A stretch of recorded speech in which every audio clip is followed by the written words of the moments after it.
Les doy la bienvenida, amigos. Estamos en el ciclo de La Sed y el Agua protagonistas.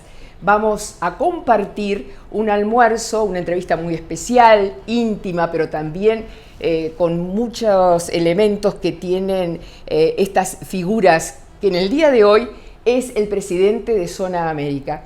El contador Orlando Dobat nos acompañará hoy para conocer cuáles son sus ideas de un país posible, del país que él soñó y llevó a la práctica en Zona América, pero también del país del futuro. Les invito a compartirlo.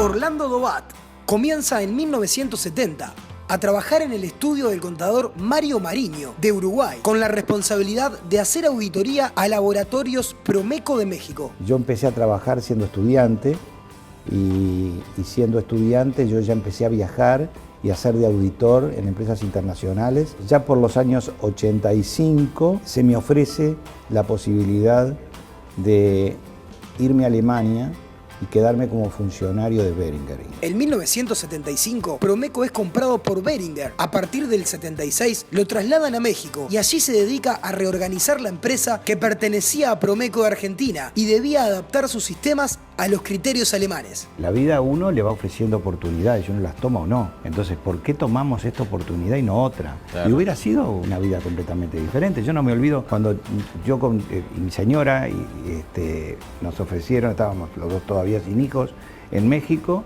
y tuve una oportunidad de irme a vivir a Alemania y trabajar para una empresa alemana. Y fue una cosa más personal, digamos, que familiar quizás, el hecho de que decidí volver al Uruguay porque en el Uruguay entendí que había mucho para hacer. Y que ese regreso con toda la experiencia que yo ya tenía en ese momento, podía hacer cosas.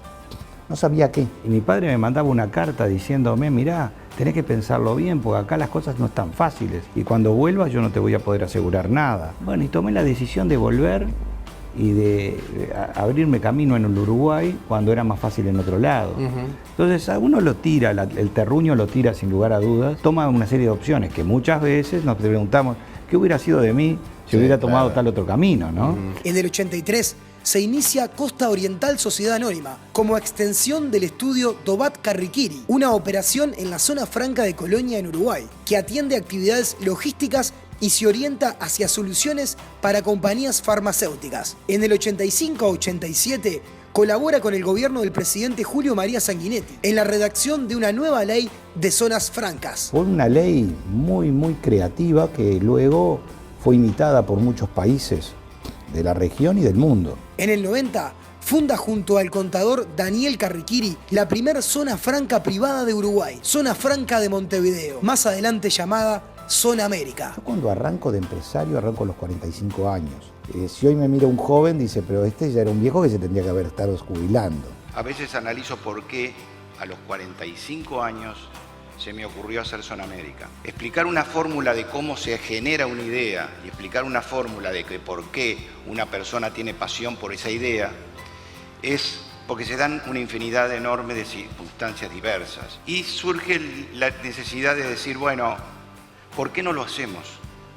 Yo me siento con la fuerza de hacerlo. Zona América se diferencia por la constante búsqueda de innovación y por ofrecer a sus clientes y a las personas un espacio diferencial para impulsar el crecimiento. Hay realmente una tendencia en el Uruguay de que la gente emigra buscando trabajo. Y nosotros acá lo que estamos haciendo es lograr que la gente se quede en el país, pero trabaje en el exterior. 350 compañías, más de 10.000 personas en el parque, en casi más de 180.000 metros cuadrados edificados y 300.000 metros cuadrados de parque, aportando cerca del 1,5% del PBI del Uruguay. 10.000 personas que representará en materia de indirecta muchísimo más, pero además hay que entender que es una ciudad que se apaga totalmente a las 6 de la tarde. Realmente los valores de una empresa van más allá de la cosa que vende, que en teoría, si lo simplificamos, yo le decía, Zona América vende metros cuadrados, pero no vende metros cuadrados, vende cosas mucho más complejas. Le damos la bienvenida al contador Orlando Dobat con Raquel Daruech en La Sed y el Agua. El Uruguay es nuestro centro, el centro de la vida, ¿no? Nos hemos educado y hemos vivido a pesar de buscar oportunidades afuera y todo, siempre nuestro centro del pensamiento está en Uruguay.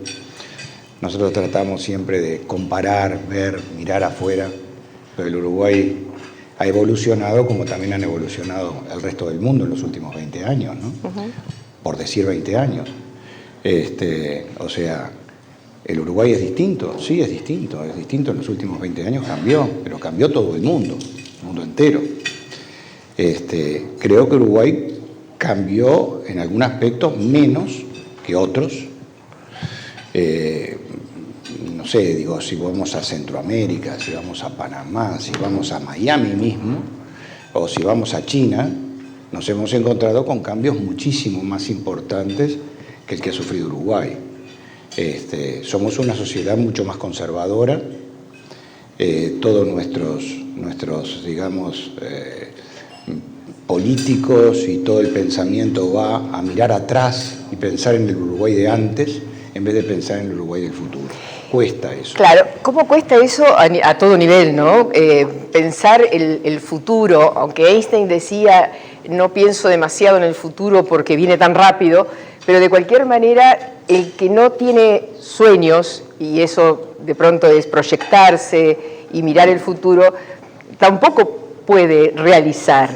Orlando Dobat, ¿cuándo apareció el sueño de la zona, hoy Zona América? Bueno, uno siempre trata de racionalizar esas cosas, entonces busca por qué y cuál era la línea de pensamiento, el razonamiento. No, pero yo pregunto de acá. Claro.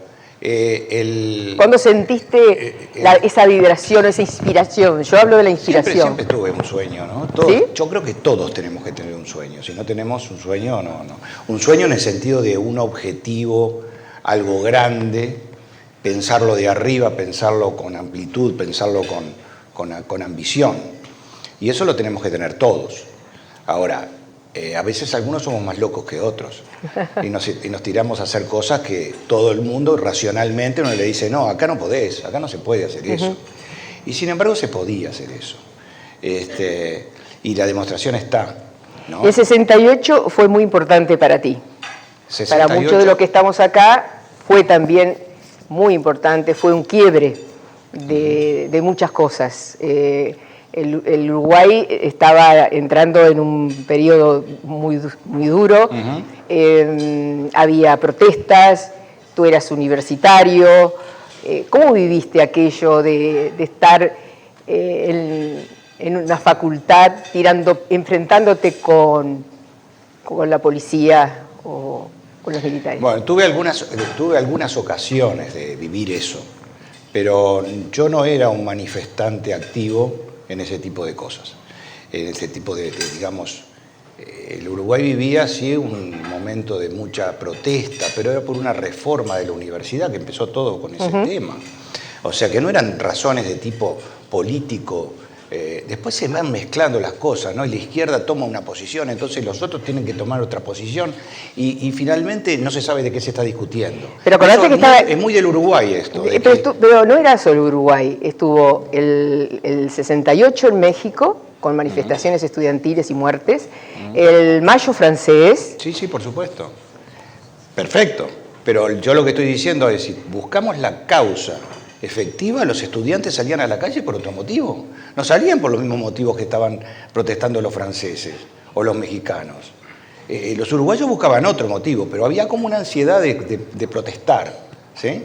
Bueno, yo tengo algunos recuerdos de esa época, como unos recuerdos de muchísimo desorden, donde yo estaba en la facultad de Ciencias Económicas. Ciencias Económicas, y el que estaba dando clase era en ese momento Ricardo Pascale, y Ricardo Pascale se sentía el ruido en la facultad de que entraba la policía, y nunca entraba, porque había sido un tema bastante tabú de poder entrar a la universidad. Y ahí entró a la universidad, y Ricardo seguía llenando su pizarrón, estábamos todos, eran superpobladas las clases, y entonces empezó con que hace mucho calor acá, ¿no, muchachos? Y abrió la ventana. Y después que abrió la ventana, era un salón grande, más grande que este, con varias ventanas así en secuencia. Y entonces hizo abrir las ventanas y en un momento dijo, por acá muchachos, y él saltó primero que todos, y todos nos fuimos por la ventana que daba a Tristán Narvaja. En otra oportunidad me arrastraron también en el sentido de que estaba rodeada la facultad y muchos estudiantes no teníamos más remedio que quedarnos ahí, subimos al techo y desde el techo había cantidad de piedras y cascotes de todo tipo para prepararse para tirarle a la policía y toda la historia. Y era un medio deportivo el tema. Pero yo nunca lo vi, me sentí parte de esa protesta desordenada que no iba a llevar a nada. Y que no llevó a nada, no llevó a nada. Más que al cambio, un cambio generacional que es importante, pero que no lo veo como una manifestación y me siento yo orgulloso de haber estado participando. Como población y nuestra cultura, y tiene que irse administrando. Pero hay cosas que hay que hablarlas. Si no, este país va a seguir siendo el país chiquito que Artigas no quiso volver.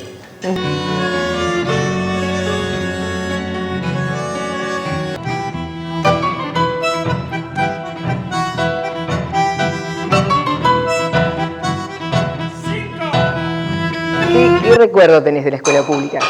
Buenísima. Yo tengo un recuerdo espectacular de la escuela pública. Me encantó la experiencia y creo que todos de nuestra edad pasamos en buena parte, o la mayoría, por la escuela pública. La escuela pública era una cosa organizada, una cosa que inclusive tenía mucho más prestigio en muchos casos que muchas escuelas privadas. Y luego también los liceos. Yo fui al Liceo Suárez, y el Liceo Suárez era un liceo también público, pero que ya entrábamos con el problema de las huelgas y toda la cosa, ¿no? Pero no se me ocurría que pudiera ser algo distinto de lo que era, o sea, uno aceptaba aquello que era así, con esa organización. A partir de ese momento, bueno, ya ahí se despelotó todo, ¿no? Y ahí ya mis padres decidieron que teníamos que ir a preparatorio privado. Al seminario. ¿Qué te dejó el seminario? Me dejó muy buenos amigos, primera cosa, muy buenos compañeros, que hasta el día de hoy, cosa que... ¿Se reúnen? Sí, y cosa que yo diría que en la escuela pública y el liceo público no sucede. Uno los pierde. Me encuentro los días de votación. Porque cuando teníamos 18, entonces nos toca a todos, éramos en la misma generación, nos toca encontrarnos y saludarnos y vernos más viejos siempre. Pero después de eso no hay. Mientras que hay algún tipo de cosa que en la actividad privada se da una coincidencia de clase social o coincidencia en los estudios, que después uno va a seguir siendo contador y todos somos lo mismo. En fin, que te seguís viendo. Y en esas otras oportunidades, en la escuela, todo el mundo de túnica blanca y moña, cosa que me parece absolutamente espectacular. Pero por otro lado, tiene el problema de que uno es igual a todos y todos son iguales a uno. Y luego, cuando ya se va para la casa, ya no son tan iguales. Entonces esas cosas de alguna manera pegan y lo hacen razonar en la vida de buscar en cierta manera una mayor igualdad. ¿Zona América qué es? ¿Un fenómeno que se va a repetir en Cali, en China próximamente? Bueno, yo no lo puedo decir eso porque es muy difícil poderlo decir desde ya, que ese es un fenómeno que se va a repetir. El fenómeno de Zona América es un fenómeno que yo pienso que más que nada el Uruguay, la contribución que ha hecho Zona América al Uruguay ha sido mostrar lo que significa la bondad de la apertura. Cuando se habla del modelo liberal, nosotros tenemos que ver que lo tenemos adentro y podemos a partir de él razonar si es bueno o es malo para el Uruguay.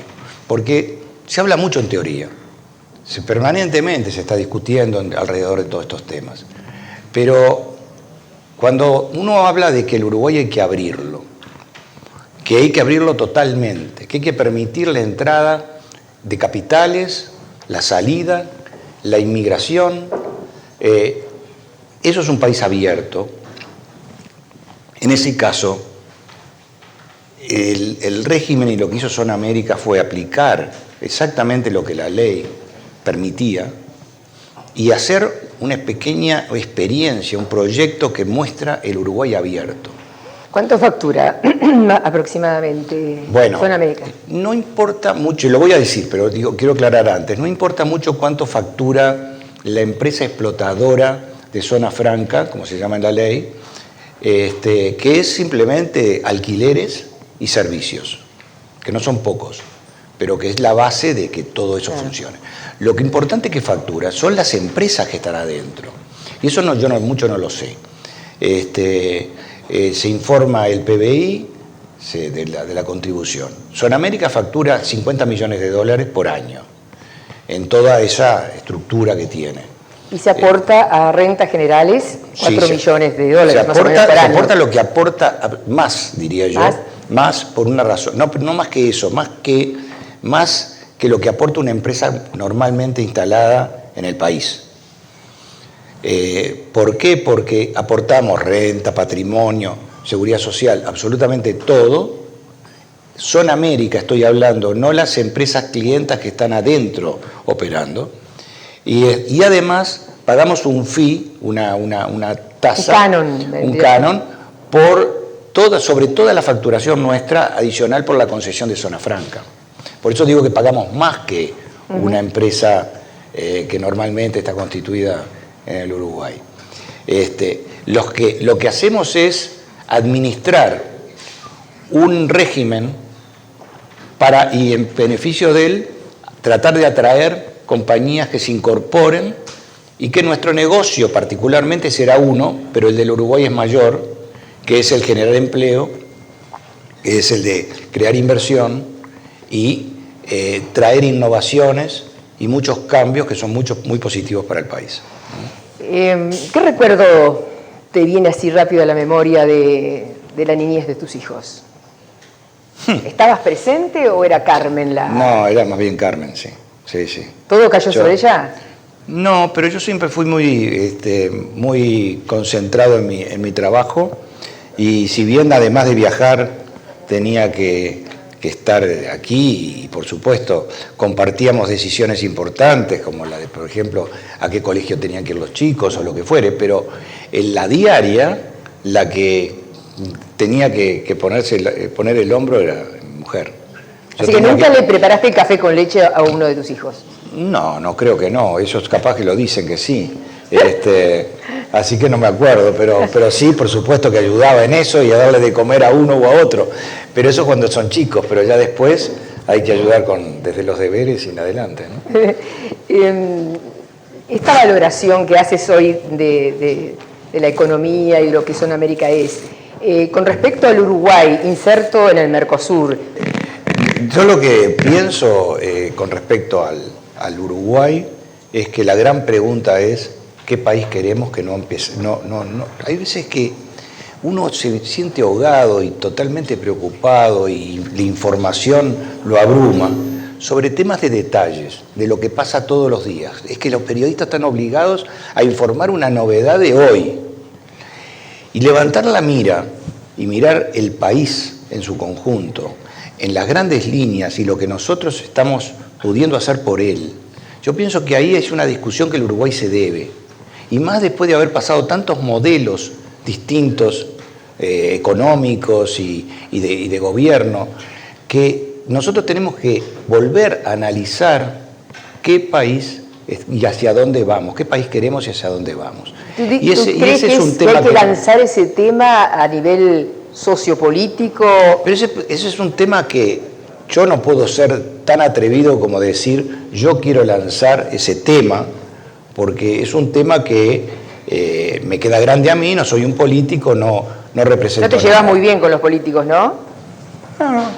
No, me respetan, yo creo que me respetan porque siempre he dicho la verdad mía, siempre saben que soy coherente, que muchas veces me han dan sentido, o por lo menos lo siento yo, de que yo lo único que estoy defendiendo es la empresa y un interés económico, cosa que el que me conoce más de cerca sabe perfectamente que no es así, que no estoy atrás del beneficio y de la utilidad, sino que estoy atrás de la construcción y de la construcción de un país. Y creo que al Uruguay le faltan muchísimas cosas muy importantes y que a veces los gobiernos desvían sus intereses hacia cosas de mucho más corto plazo. Necesitamos mejor educación, mejor infraestructura, crear condiciones para la inmigración y generar un país mucho más poblado del que estamos. Un país de 3 millones de habitantes no tiene futuro y vamos a seguir siempre discutiendo las mismas cosas. Uno me va a decir, bueno, pero ¿cómo no tiene futuro? Si llegamos desde 1825 hasta hoy, ¿por qué cambió? No, seguimos siendo chiquitos. El que sale afuera y ve lo que es el mundo, se da cuenta que no tenemos ninguna incidencia sobre ninguna decisión importante, ni somos capaces de cambiar nada en el mundo, mientras tengamos, no nos van a atender. ¿Acaso alguien no ha tenido la experiencia de tener que explicar 7 veces afuera dónde está el Uruguay? ¿Qué es el Uruguay? ¿Uruqué? No lo saben ni pronunciar, no pueden pronunciarlo. Es decir, Uruguay tiene que hacer un esfuerzo muchísimo más grande como país. Artigas no quiso hacerlo. Artigas no volvió porque no era la idea de este país así. Era la idea mucho más grande de una Provincias Unidas con toda una idea mucho más gloriosa, ¿no? Entonces digo, ¿por qué nosotros no nos ponemos las pilas y empezamos a pensar en grande, buscando un país más grande? ¿Por qué piensas tú que no se puede? Porque han pasado diferentes siglos de es gobierno. El mismo fenómeno del pueblo. En estos 25 años de Zona América tuviste 2 gobiernos colorados, un gobierno nacionalista y este es el 3er gobierno de frente. Sí, sí. O sea, más o menos. Sí. Es decir, los 3 partidos... ¿Y crees que con ninguno de ellos ha habido un énfasis hacia esa discusión? Bueno, a ver, son difíciles, son discusiones muy complejas porque en el momento en que se pretenden hacer tiene que ser el momento político adecuado. Y el momento político adecuado, evidentemente, que un presidente enfrentado a una cantidad de problemas que lo están acuciando en cada etapa de todas esas que podemos haber vivido, nunca da el tiempo para decir a la gente vamos a abrir. Pero bueno, tiene que haber una política de Estado. Esto es una cuestión donde no puede haber discusión. Nos tenemos que poner de acuerdo con la educación, los 3 partidos se tienen que poner de acuerdo con la educación y los sindicatos también. Y saber que tenemos ciertas bases que aunque las tenemos que hacer. Y si nos tenemos que poner de acuerdo con una política inmigratoria que nadie la pronuncie y nadie quiere porque les parecen que es algo de quién sabe, porque todo en el fondo al final yo pienso que la gente es racista, porque nadie quiere hablarlo, pero nadie lo quiere aprobar tampoco y nadie lo quiere reglamentar. Ha habido notables ejemplos de inmigratorios, por ejemplo en Australia, donde hicieron un sistema de puntaje y se podía decir quién quería inmigrar y tenía que cumplir con determinada característica cultural, educativa, que venía con familia, si no venía con familia, etc. Se hace un puntaje y se dice, estos van a ingresar en tal periodo, tal cantidad, pero tienen que ser familias constituidas. Yo creo que hoy hay una gran oportunidad. Hay una gran oportunidad en Rusia, hay que traer a rusos, hay que traer polacos, hay que traer kurdos. Los kurdos están entrando en Japón en cantidades. En este momento hay todo un tema inmigratorio de kurdos en Japón y Japón lo está reglamentando. ¿Qué kurdos? Pues no todos los kurdos son malos. Es decir, se están yendo. Pero tenemos que, no digo de un día para otro tampoco, estas cosas tienen que ser administradas de forma tal de no perder nuestro carácter como nación, como población y nuestra cultura. Y tiene que irse administrando. Pero hay cosas que hay que hablarlas. Si no, este país va a seguir siendo el país chiquito que Artigas no quiso volver. Hay un acuerdo maduro, que es un acuerdo prácticamente de toda la población, en cierta manera, que es representado por nuestros representantes en el sector político, que llegan a un acuerdo de que todas estas cosas son buenas y que no las vamos a discutir en los próximos 15 años. Se tienen que hacer.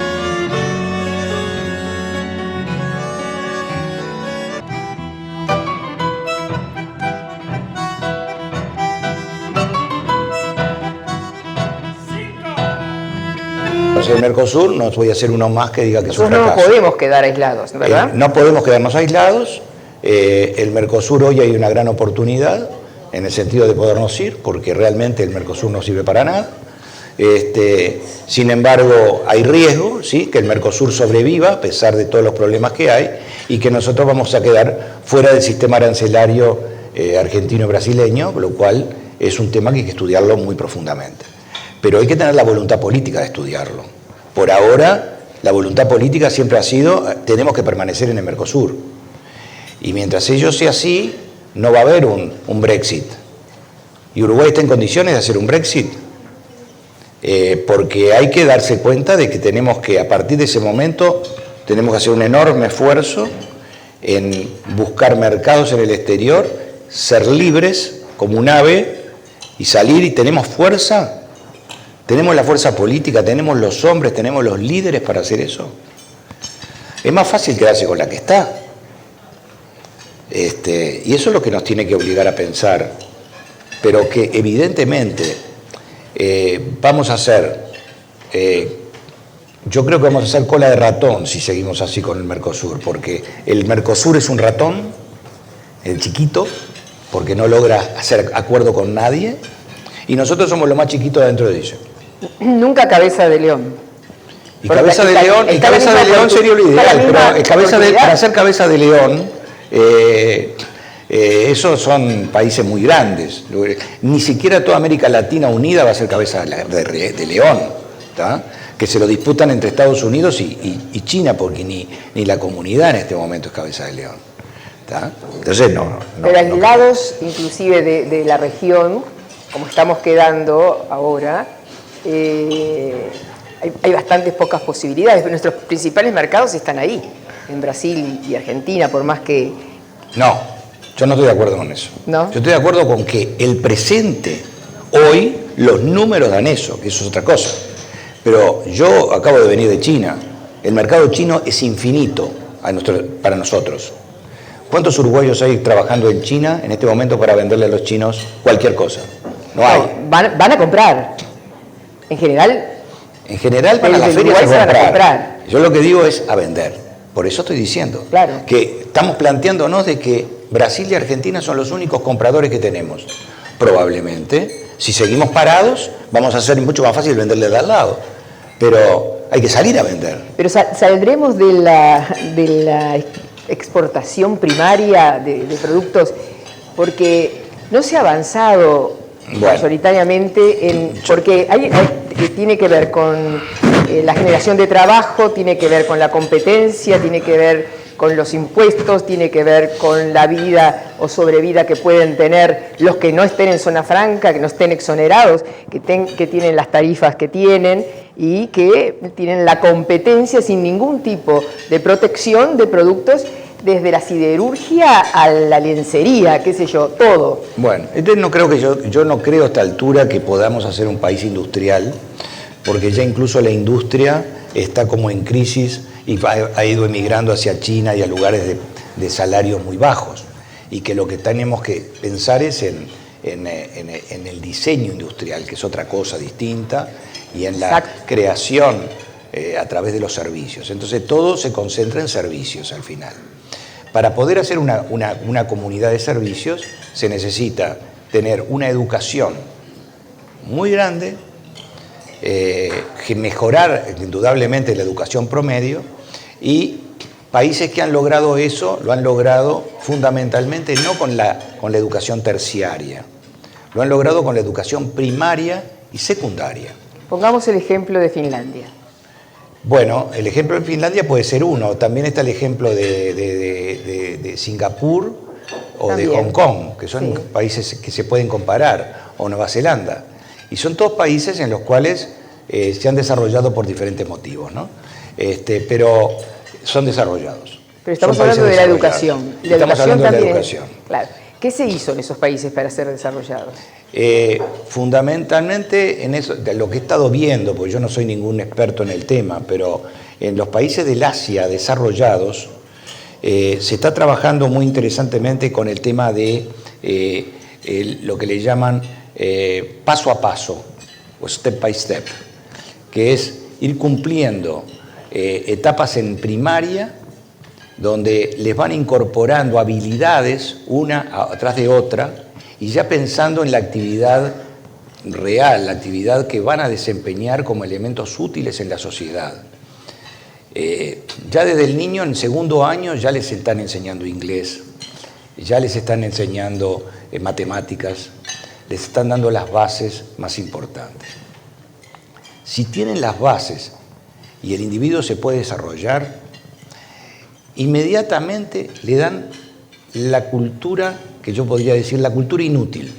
Admirar a Beethoven, admirar todas todas las ciencias intangibles y la cultura.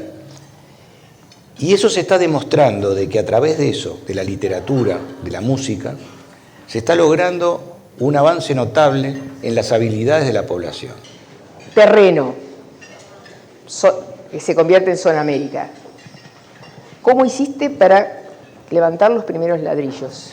Con ganas, porque digo, con ganas, ¿qué quiere decir? Que hay siempre un método financiero y toda la cosa, pero si uno no pone todo de uno, de decir vamos a superar esto y encontrarle soluciones a los problemas, no se hacen.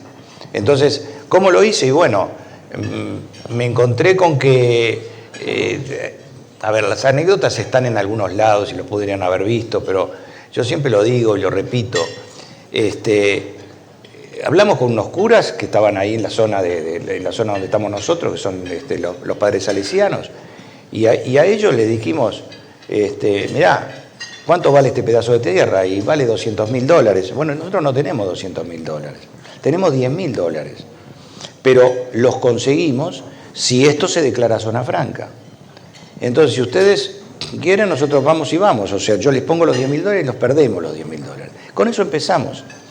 Y nos autorizaron la zona franca, y luego de eso ya se empezó a poder incorporar socios, gente que podía contribuir con dinero a una sociedad que ya era un proyecto existente y aprobado, y luego de ahí, ya con esa base, pudimos irnos a Estados Unidos, a Washington, pedirle ayuda a Enrique Iglesias.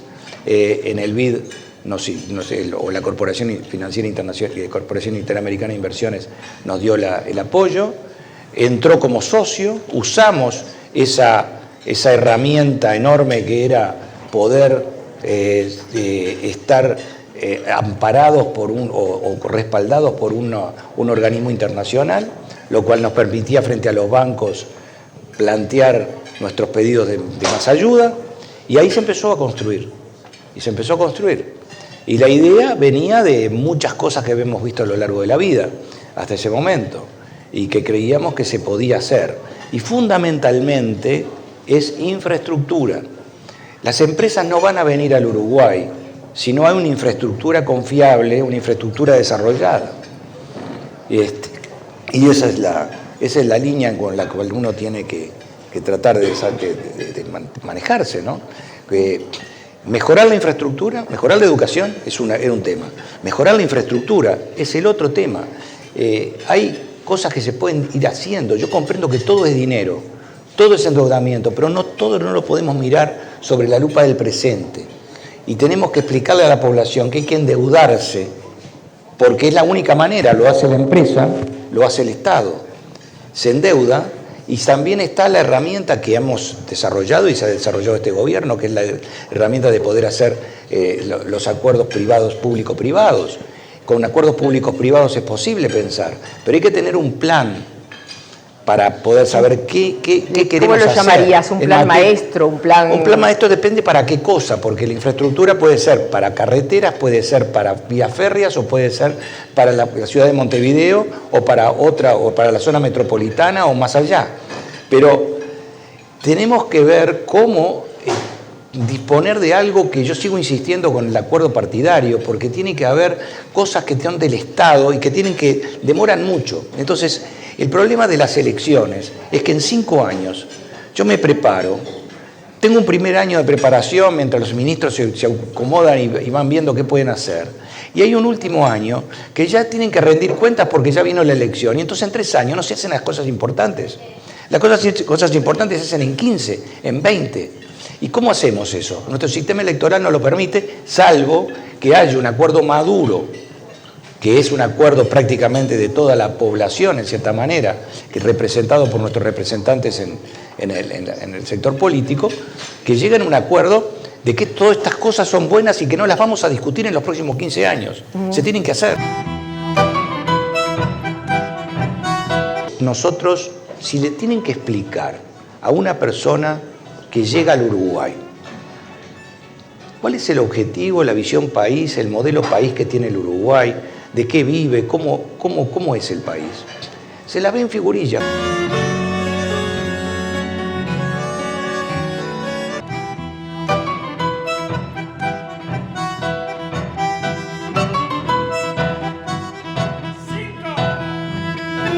Yo me pregunto, si hoy quisieras poner otra zona franca, otra zona América, ¿está la gente preparada? Esas 10.000 personas que se necesitarían, que hoy trabajan, ¿están preparadas con el inglés? No estamos preparados. No estamos preparados para duplicar, no tendría por qué ser otra zona franca, sino para duplicar el tamaño de Zona América. No estamos preparados. No está preparado, no hay gente. Zona América, no, nosotros podemos hacerlo. El problema es si ahí está la gente, si hay otras 10.000 personas para trabajar en esos sectores en los que estamos hoy. Qué increíble, es el sector del software, el sector, digamos, del trading, una cantidad de cosas, inclusive de la banca offshore. Es increíble porque se da al mismo tiempo un fenómeno que va por este lado. Se va mucha gente sobrecalificada del Uruguay porque no tiene oportunidades. Y por otro lado, cuando uno quiere o alguien quiere armar estructuras con gente calificada, no las encuentra. Hay como un contradiscurso allí, ¿no? Entre la realidad y, bueno, todo tiene movimiento. Mira, yo creo que mucha gente que uno puede adjudicar como sobrecalificada se va porque no cree en el Uruguay. Lamentablemente ocurre mucho. Muchas familias y mucha gente se va diciendo: yo tengo que dar otra oportunidad, tengo afuera oportunidad, puedo darle educación a mis hijos de otra manera, y que son una visión más negativa y no está dispuesto a jugar en ese partido. Vamos a esto, sí, perdón. No, creo que sí hay gente muy calificada, pero la súper sobrecalificada es muy poquita, porque serían aquellos directivos o jefes o gente que está llamada a niveles muy altos porque su preparación de pronto universitaria o que la hizo afuera, acá no hay un lugar para ellos. Y eso es probable, pero serían muy pocos esos casos.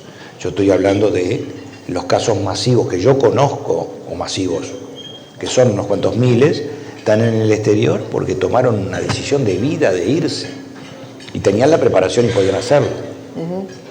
Claro, es una preparación que en Uruguay invierte y que luego no ve los frutos de sus hijos preparados acá. Eso no lo puede limitar nadie, simplemente ahí lo que hay que hacer es generar los puestos de trabajo, las iniciativas, con creatividad, como para que esa gente realmente se sienta feliz en el país. Te dejo estos minutos para hablar de la viabilidad. Bueno, la idea mía era encarar el tema, y creo que fue muy tocado, todos estos temas ya fueron conversados todos, pero el mensaje es: Uruguay, país pequeño, país con una población pequeña, porque ¿qué quiere decir pequeño? ¿Pequeño en tamaño? No somos pequeños en tamaño, somos bastante más grandes que muchos países, europeos fundamentalmente, y eso no es la pequeñez. La pequeñez es la cantidad de población, y la pequeñez puede ser también nuestra mentalidad, de no querer superar ese problema. Entonces, somos un país pequeño y se supera eso a través de la educación y la inmigración, insisto con eso, y luego las herramientas normales de generar mucho más infraestructura para poder atraer inversión. Pensemos en este caso, en el caso de Finlandia o el caso de la compañía papelera actualmente. Nos están diciendo que la sociedad uruguaya tiene que hacer una inversión de $1.000 millones para complementar la inversión de ellos. esa inversión puede tener sentido o puede no tener ningún sentido. Habría que ver cuál es el valor agregado que tiene para que la población uruguaya o la ciudadanía uruguaya aporte $1.000 millones para hacer viable esa inversión. Yo creo que todo eso es complejo de definirlo, pero van a tener que analizarse y tomar una decisión en función de información. Si esos $1.000 millones los gastamos en educación, en 20 años vamos a tener otro país. Si los $1.000 millones los gastamos en una vía férrea, en un ferrocarril que ayude a sacar la celulosa, no creo que el país sea otro. Esto es la diferencia en lo que hoy hacen los países, en los que se llaman países de economía extractiva o países en los que son no extractivos. Y con esto estoy hablando de lo siguiente. Por ejemplo, Chile. Chile es un país naturalmente extractivo. Su economía vive del cobre y tiene un pequeño porcentaje que le agrega de otro tipo de actividades. Nosotros no tenemos esa capacidad, porque no tenemos minerales, no tenemos petróleo, no tenemos minerales, no tenemos la característica que puede tener Perú, que pueden tener muchos otros países africanos, ni que hablar.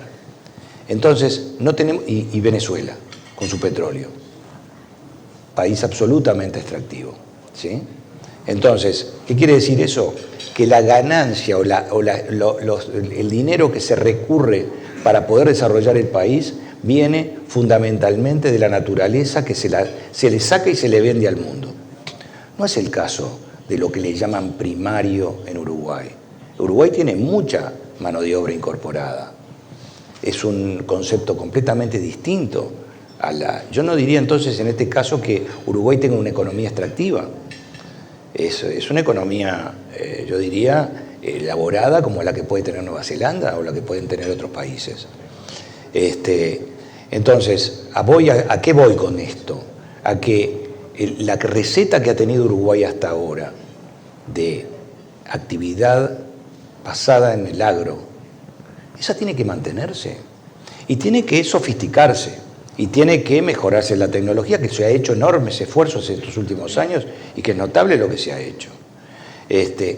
Pero a eso tenemos que agregarle la capacidad de la gente, del resto de la población, porque la actividad agropecuaria no absorbe la mayoría de los recursos humanos. Entonces yo entraría en una contradicción. ¿Por qué quiero hacer inmigración si no puedo darle empleo a la gente que está disponible? Porque el sector productivo por excelencia que tiene el Uruguay no le puede dar cabida. Entonces ahí es donde empiezan los servicios a funcionar. Y los servicios funcionan solamente con una población con un nivel educativo alto. Y para eso es que tenemos que mejorar nuestra educación. Es en eso que yo insisto que nosotros, si le tienen que explicar a una persona que llega al Uruguay, ¿cuál es el objetivo, la visión país, el modelo país que tiene el Uruguay? ¿De qué vive? ¿Cómo es el país? Se la ven figurillas, porque hoy no estamos ningún uruguayo, digamos, con una receta que lo hayamos comprado todos los uruguayos, de que el Uruguay va para acá y lo que quiere hacer es eso. Y por eso le hago un llamado particularmente a quienes son responsables de esto, que son los políticos, a que se pongan de acuerdo, o que nos pongamos de acuerdo todos, o que se llame al sector empresarial y busquemos una solución para encontrarle un camino al Uruguay.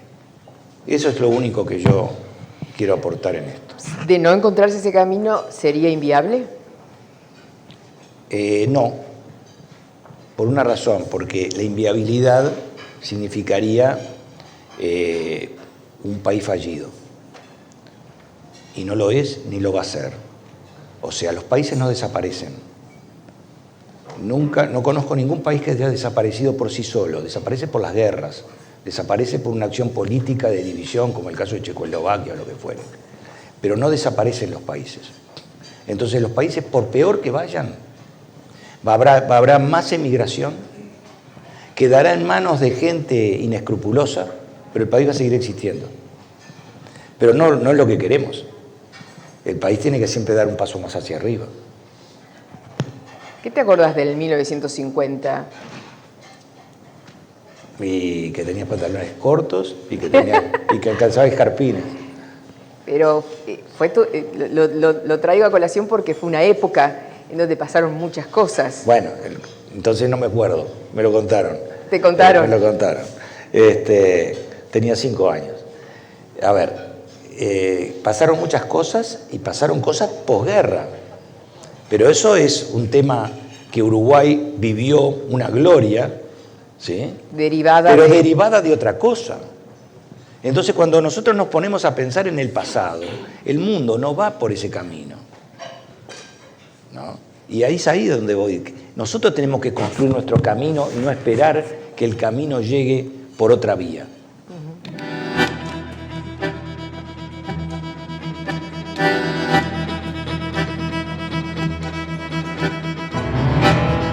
Más que interesante, los temas de la migración, un tema que el Uruguay ha evitado constantemente.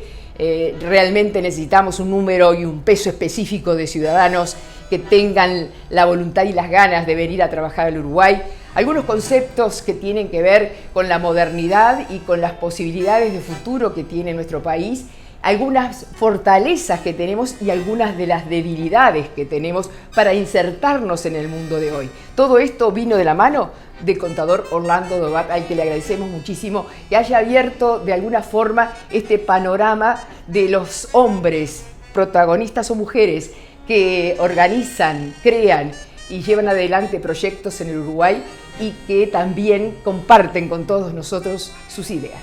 Les espero el próximo martes.